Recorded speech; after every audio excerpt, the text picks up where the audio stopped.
बिस्मिल्लाहिर्रहमानिर्रहीम। अस्सलाम वालेकुम स्टूडेंट्स, मैं हूं हसन फरीद, आपका फिजिक्स टीचर। स्टूडेंट्स, आप लोग जानते हैं कि हाफ शॉर्ट क्वेश्चन यानी कि 5 शॉर्ट क्वेश्चन हम लोग ऑलरेडी कर चुके हैं। अभी रिमेनिंग शॉर्ट क्वेश्चंस हम आज के लेक्चर में करेंगे। तो आइए स्टार्ट करते हैं 6th शॉर्ट क्वेश्चन से। इसकी स्टेटमेंट में पढ़ता हूं। वो कहता है two boats moving in parallel paths closed to one another, आपस में करीब करीब है लेकिन पैरेलल चल रही हैं। रिस्क कोलाइडिंग, उनका आपस में टकराने का एक खतरा, एक रिस्क, एक चांस हमेशा रहता है। उसकी रीजन वो पूछ रहा है। तो ये मैंने जो उसने कंडीशन दी है वो मैंने आपके सामने ड्रॉ कर दिया। तो ये दो बोट्स हैं और ये दोनों एक ही स्पीड से पैरेलल, आपस में करीब करीब एक दूसरे के पैरेलल चल रही हैं। ये टॉप व्यू मैंने ऊपर से आपको दिखाया। अब सबसे पहले तो आप लोग देखिए कि हमारे पास बोट्स के दरमियान में एरिया कम है, जबकि बोट्स के इधर आउटवर्ड डायरेक्शन में हम देखते हैं कि एरिया ज्यादा है। हम लोगों ने इक्वेशन ऑफ कॉन्टिन्यूटी पढ़ी थी।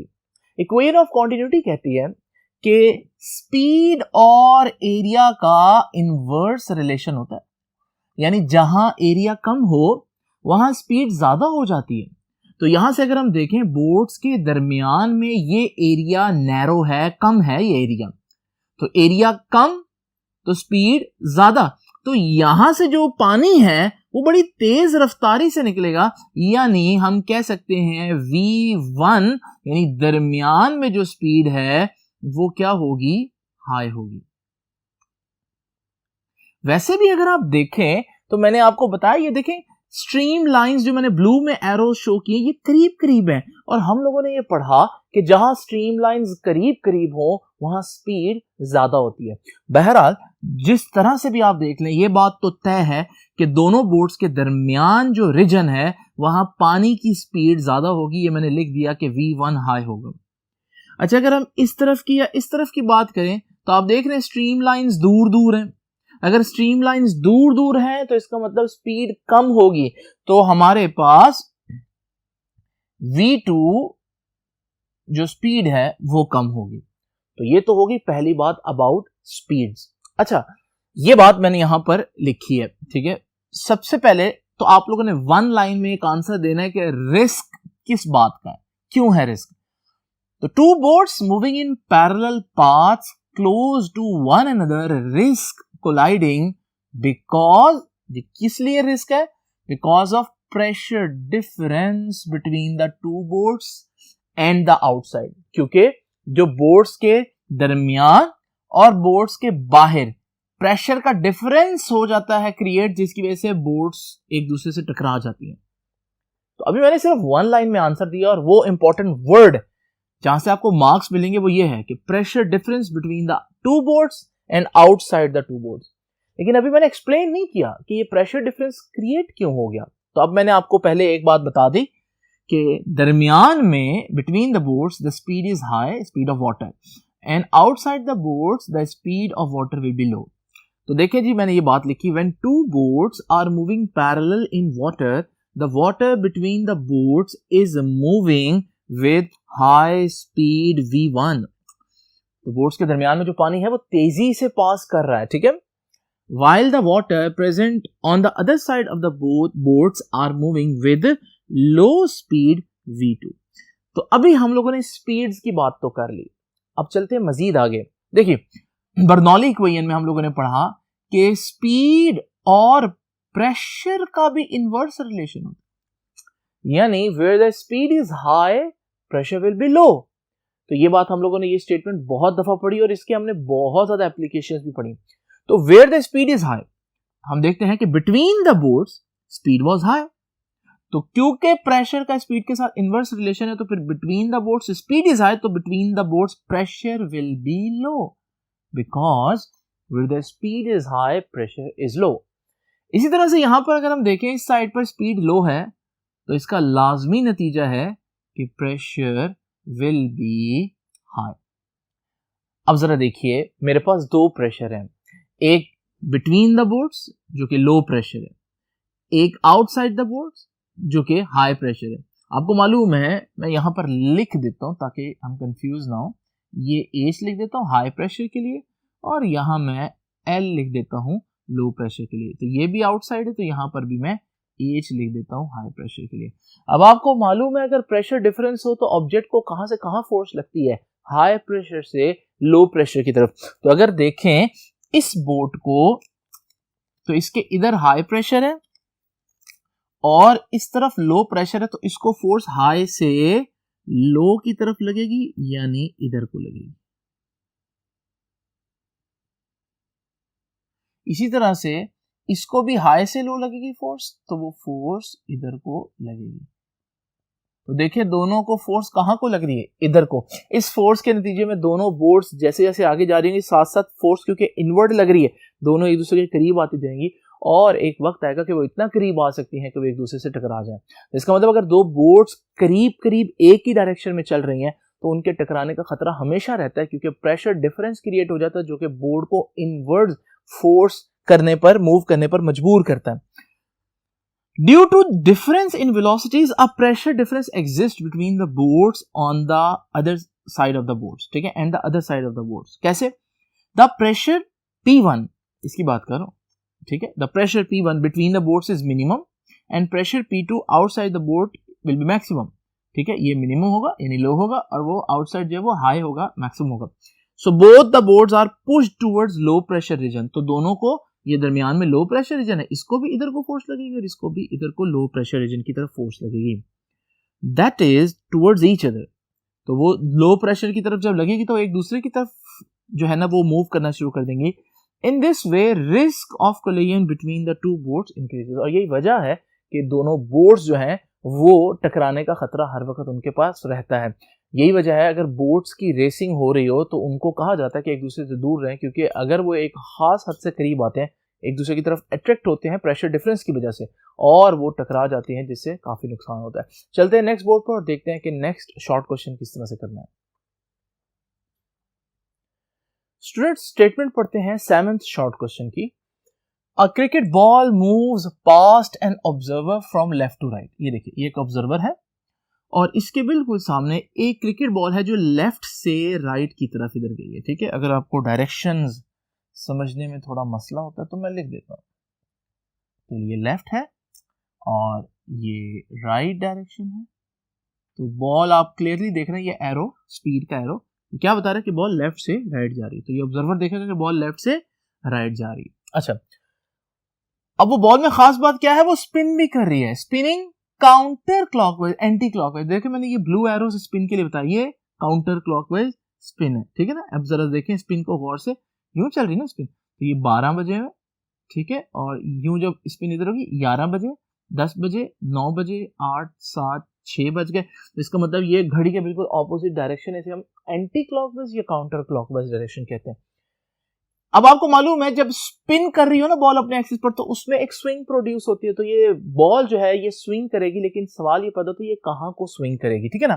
तो इसलिए उसने बोला कि in which direction will the ball tends to deflect. Ball जब स्विंग होगी तो वो किस डायरेक्शन में डिफ्लेक्ट होगी। पहले हम इसका सिंपल आंसर दे दें किस डायरेक्शन में डिफ्लेक्ट होगी। तो मैं आपको बता दूं, ये दरअसल इस डायरेक्शन में डिफ्लेक्ट होगी, ठीक है। तो ये मैं आपको बता दूं कि डिफ्लेक्शन इधर को होगी। परेशान नहीं होना कि ये कैसे होगी, वो तो मैं अभी एक्सप्लेन करूंगा ही, लेकिन क्योंकि हमने 1 लाइन में आंसर लिखना है तो वो हम पहले ही लिख देते हैं। डिफ्लेक्शन इधर को होगी, मैं क्या बोलूं कहां को हो रही है, तो मैं कहूंगा ऑब्जर्वर से अवे हो रही है, ऐसे ना। ऑब्जर्वर इधर है, डिफ्लेक्शन उधर को हो रही है, तो ऑब्जर्वर से डिफ्लेक्शन दूर हो रही है। लो भाई, When a cricket ball moves past an observer from left to right spinning counterclockwise, ये तो ऊपर वाली बात ही मैंने लिख दी, it will move away from the observer। ये इंपॉर्टेंट बात है। तो आधे मार्क्स तो आपको यहीं पर ही मिल जाएंगे जब वो देखेगा इस बच्चे ने सही आंसर लिखा है। तो जो आपका पेपर चेकर है उसको इतना एतमाद हो जाएगा कि अगर इसने सही आंसर लिखा तो फिर आगे इसकी एक्सप्लेनेशन भी ठीक होगी। आधे मार्क्स वो यहीं पर ही माइंड बना लेता है कि इसको दे देने। इसलिए मैं आपको कहता हूँ कि ये 1 लाइन जो आप लिखते हैं, शुरू में 1 या 2 लाइन जो आप आंसर देते हैं रीजन से पहले, ये बहुत इंपॉर्टेंट है। अब रीजन देखते हैं। रीजन में हम इस क्वेश्चन को 2 हिस्सों में तोड़ देते हैं। पहले मैं कहता हूं अबव साइड जो है ना, ये वाली साइड, इस पर ऑब्जर्व करते हैं। इस पर क्या मैं ऑब्जर्व कर रहा हूं, देखें ये हवा है रेड कलर में, ये हवा की डायरेक्शन है। अच्छा, बॉल जरा देखो, बॉल मूव करके ऐसे आएगी। तो अगर आप गौर करें जो ब्लू एरो है जब वो यहां आएगा तो वो भी इन्हीं रेड एरोज की डायरेक्शन में है।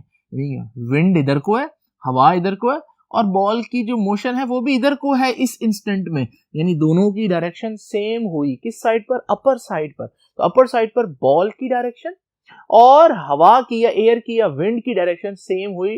जब डायरेक्शन सेम होगी तो हवा बड़ी तेजी से फ्लो करेगी ऊपर वाले हिस्से में। तो ये मैंने बात लिखी है, on above side of the ball both air and ball have velocities in the same direction. देखा आप लोगों ने? दोबारा देख लीजिए, रेड एरो इधर को है, ब्लू एरो भी इधर को ही आ रहा है, तो इसका मतलब दोनों सेम डायरेक्शन में हुए। इसका नतीजा क्या होगा? So the speed of the air on upper side of the ball increases. ये देखिए, स्पीड इंक्रीज हो जाएगी। और हम लोगों ने बर्नौली इक्वेशन में पढ़ा कि where the speed is high pressure will be low. तो जहां स्पीड ज्यादा होती है, स्पीड इंक्रीज होगी, तो प्रेशर डिक्रीज होगा। लो भाई, ये पहली बात हमें पता चली कि अपर साइड पर प्रेशर इज लो। ठीक है, P इज लो। अच्छा जी, अब जरा देखते हैं लोअर साइड को ऑब्जर्व करते हैं। जरा देखें, लोअर साइड पर हवा की तो वही डायरेक्शन है, लेकिन अब बॉल इस तरह से मूव कर रही है, तो इस पॉइंट पर अगर आप देखें तो एरो इधर नहीं, ब्लू वाला, इसका मतलब हवा इधर है, लेकिन जो हमारे पास बॉल की जो स्पिनिंग की डायरेक्शन है वो इधर है। इसका मतलब दोनों डायरेक्शन एक दूसरे के ऑपोजिट हुए इस पॉइंट के ऊपर, जिसकी वजह से जो स्पीड ऑफ एयर है वो कम हो जाएगी। तो जरा देखें, on the lower side of the ball, air and ball both have velocities in opposite direction. वहां मैंने क्या लिखा था? Same direction या opposite direction। नतीजा क्या निकलेगा? So the speed of the air on lower side of the ball decreases. तो speed decrease कर जाएगी, वहां speed increase करती थी, ऐसे है ना, यहाँ speed decrease करेगी। और speed decrease करेगी तो हम आगे बात जानते हैं कि where the speed is high, pressure will be low। तो अगर speed decrease हुई है तो प्रेशर इंक्रीज होगा। तो इसका मतलब हमारे पास लोअर साइड पर प्रेशर इज हाई। अब अगली बात आप लोग जानते हैं, अगर प्रेशर का डिफरेंस हो तो एक फोर्स लगती है, लेकिन कहां से कहां? High pressure to low pressure. High pressure to low pressure, तो फोर्स लगेगी इधर।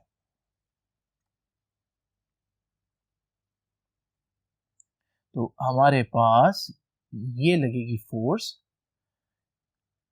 और जब फोर्स इधर लगेगी तो बॉल इधर को स्विंग करेगी। ठीक है, ऐसे इधर को चली जाएगी। जब वो आगे जाते जाते उधर को जाएगी तो मैं क्या कहूंगा? ऑब्जर्वर से अवे जा रही है। ठीक है जी, तो जरा देखिए, ये बात मैंने एंड पे कंक्लूड कर दिया। The ball will be deflected, the ball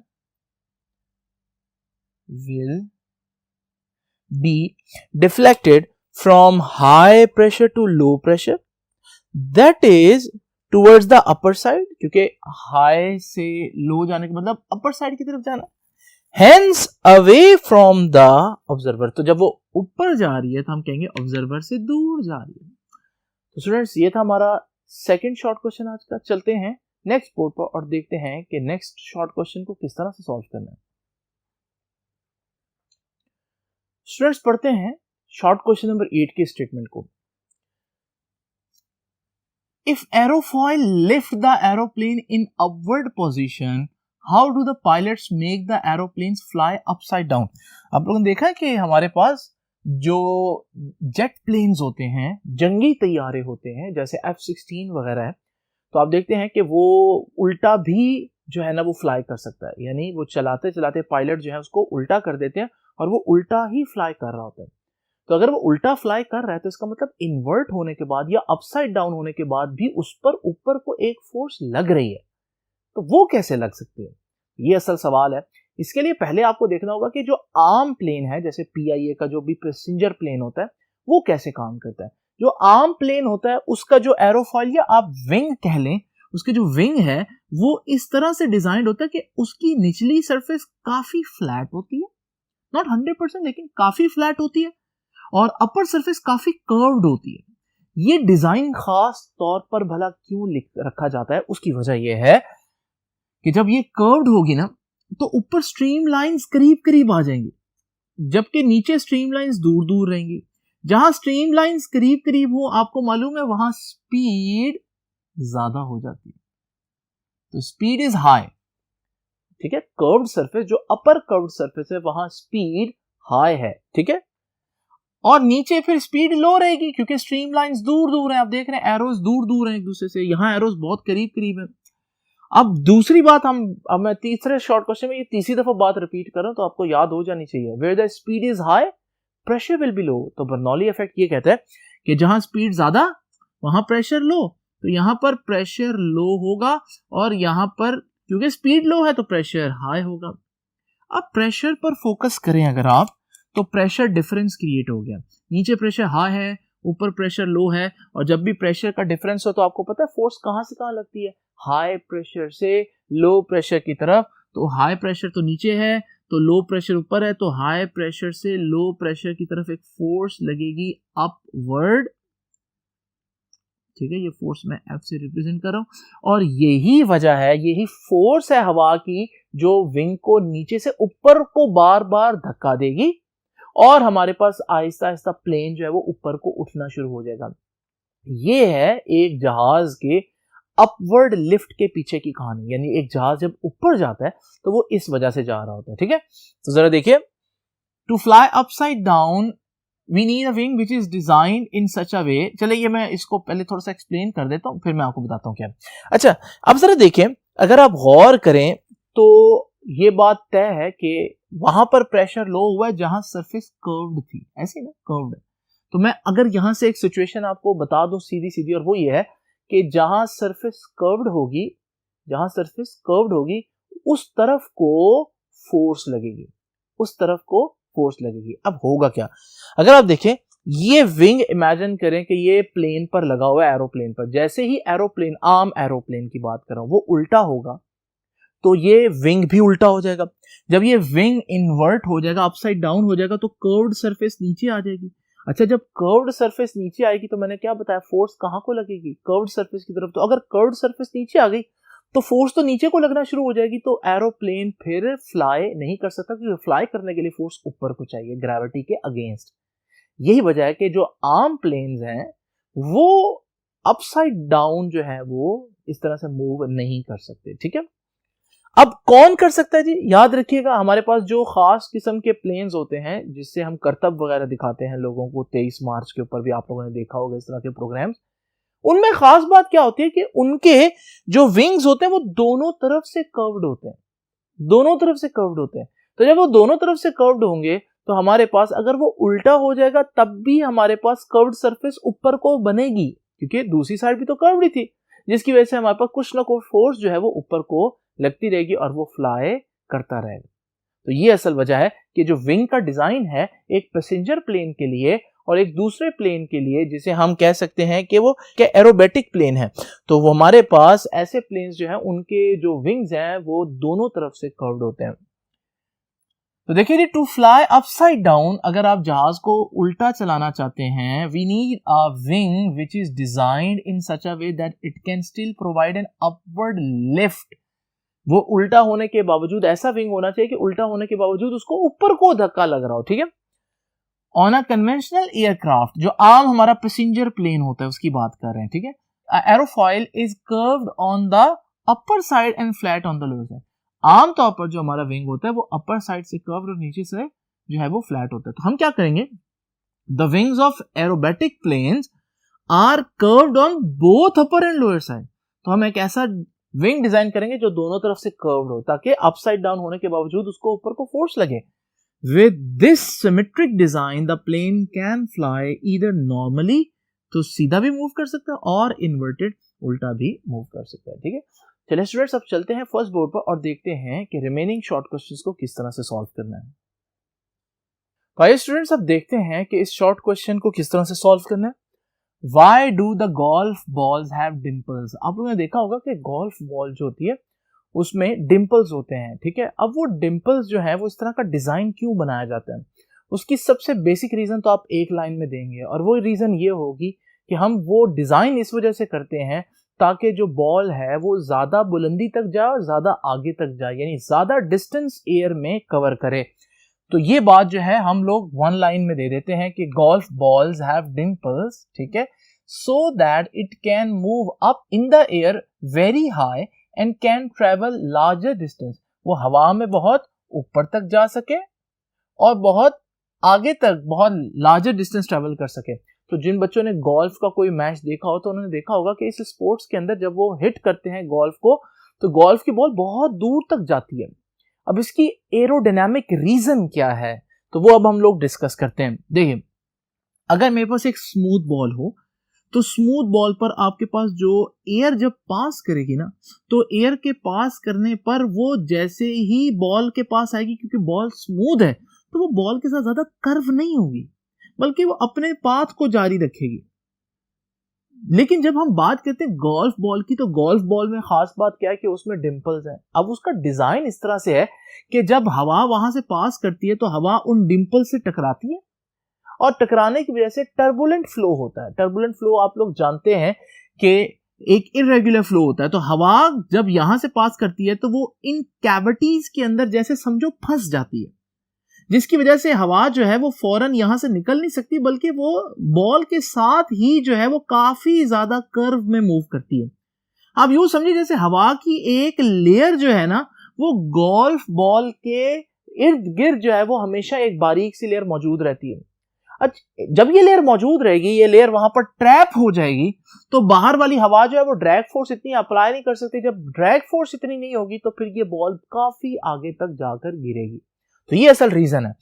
in case of a ball with dimples, ठीक है, इसकी बात करो, the air bends more around the back side of ball turbulently, ठीक है। तो अगर स्मूथ बॉल होती तो एयर बेंड नहीं हुई इतना, लेकिन इस बॉल के साथ टर्बुलेंट फ्लो की वजह से एयर बहुत ज्यादा बेंड हुई क्योंकि एयर जो है वो कैविटीज में फंस रही है, ठीक है।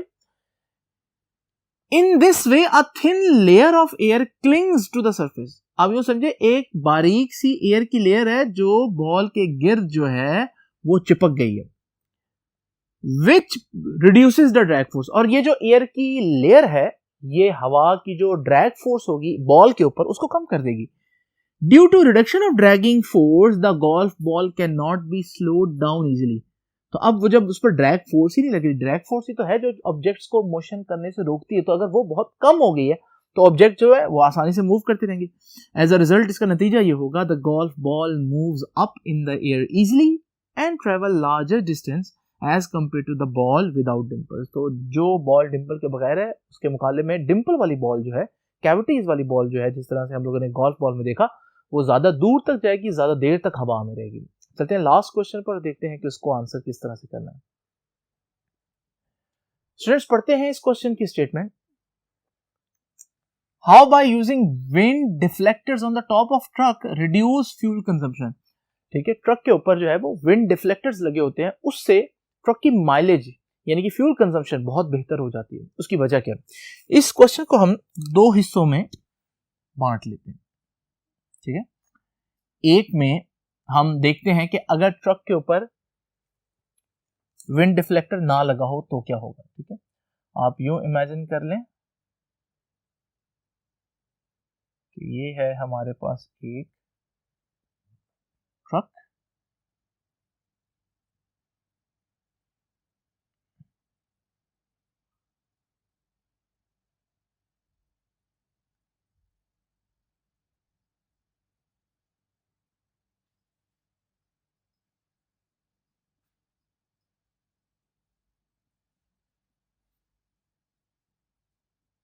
लो भाई इस तरह से आप ट्रक का मॉडल जो है वो इमेजिन कर लें। इसमें अभी विंड डिफ्लेक्टर नहीं लगा हुआ।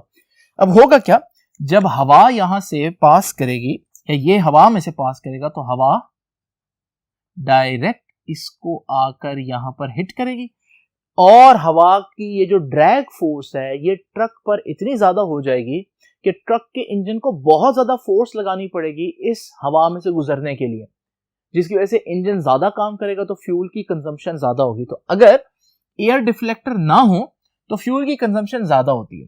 When a truck is moving on a highway without having wind deflector, अभी हम ये केस डिस्कस करें अगर विंड डिफ्लेक्टर ना हो, the air can not pass smoothly over the truck. Air truck से स्मूथली ऊपर से नहीं गुजरेगी बल्कि आकर टकराएगी एयर इस हिस्से पर। इसी तरह से यहां पर जो एयर है वो तो ड्रैग फोर्स प्रोड्यूस कर ही रही होगी. As a result, the truck faces larger air resistance. Thus, the engine of truck needs to do more work against air resistance and consumes more fuel. तो इंजन को air की इस resistance के against काफी ज्यादा काम करना पड़ेगा, जिसकी वजह से जो हमारे पास फ्यूल कंजम्पशन है वो बढ़ जाएगी, तो माइलेज कम हो जाएगी. लेकिन अब जरा इमेजिन करें,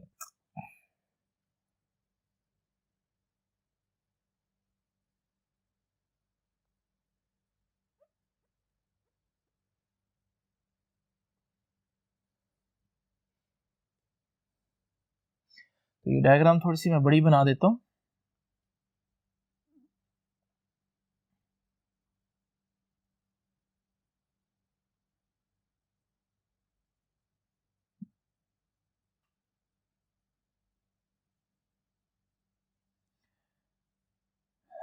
अच्छा जी, अब जरा देखिए, मैं बनाने लगा हूं विंड डिफ्लेक्टर. तो आप देखेंगे ट्रक के ऊपर यहां पर इस तरह से विंड डिफ्लेक्टर्स होते हैं. वो यहां पर नहीं मैंने बनाए थे. अब होगा क्या, जब यहां से विंड आएगी तो वो विंड इन डिफ्लेक्टर्स की वजह से डिफ्लेक्ट हो जाएगी, जिसकी वजह से वो इतना ज्यादा ड्रैग फोर्स ट्रक पर नहीं डाल सकेंगे. ड्रैग फोर्स कम होगी तो ट्रक के इंजन को ड्रैग फोर्स के अगेंस्ट कम काम करना पड़ेगा, तो कम फ्यूल बर्न होगा, फ्यूल कंजम्पशन कम होगी, तो माइलेज बढ़ जाएगी. तो एयर डिफ्लेक्टर्स की वजह से माइलेज में इस वजह से इंप्रूवमेंट होती है. तो ये बात अब मैंने लिख दी, इसको पढ़ देता हूं. When a truck is moving on highway having wind deflectors, उसमें क्या था, ये था विदाउट हैविंग विंड डिफ्लेक्टर्स, इसमें है हैविंग विंड डिफ्लेक्टर्स. तो क्या होगा जी, on the top of their cabs the deflectors enable the air to pass over the truck smoothly. देख रहे हैं आप कैसे स्मूथली उसने पास करवा दिया ट्रक के ऊपर से एयर को. As a result the truck faces less force of friction of air, तो कम फ्रिक्शन की फोर्स होगी. So the engine do less work, तो इंजन कम काम करेगा against the low air resistance and thus consume less amount of fuel, तो fuel भी कम इस्तेमाल होगा. Thus by using wind deflectors on the top of truck cabs reduces the consumption of fuel. तो ये था हमारा आज का लेक्चर. अब हमारे पास ये शॉर्ट क्वेश्चंस कंप्लीट हो गए. नेक्स्ट लेक्चर में हम देखेंगे कि इसके न्यूमेरिकल किस तरह से करना है. आपसे अब इंशाल्लाह मुलाकात होगी नेक्स्ट लेक्चर में. तब तक के लिए अल्लाह हाफिज.